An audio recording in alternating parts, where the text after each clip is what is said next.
പ്രവാചകന്റെ മുഖത്ത് തുപ്പിയ ചരിത്രങ്ങളുണ്ട്. പ്രവാചകന്റെ ശരീരത്തേക്ക് വേസ്റ്റ് തട്ടിയ ചരിത്രങ്ങളുണ്ട്.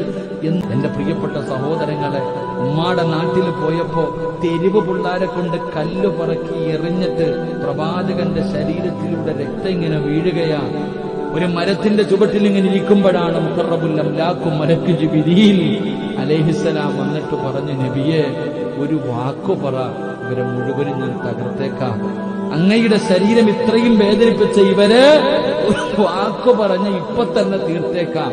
വേണ്ട ജിബ്രീലെ, വേണ്ട ജിബ്രീലെ, അറിവില്ലാത്തവരല്ലേ, ഇവരുടെ തലമുറയിൽ ഏതെങ്കിലും ഒരു മനുഷ്യൻ ഇസ്ലാമിലേക്ക് കടന്നു വന്നാലും, അതാ പോയിന്റ്, ഇവരുടെ തലമുറയിൽ ഏതെങ്കിലും ഒരു മനുഷ്യൻ ഇസ്ലാമിലേക്ക് കടന്നു വന്നാലോ വേണ്ട.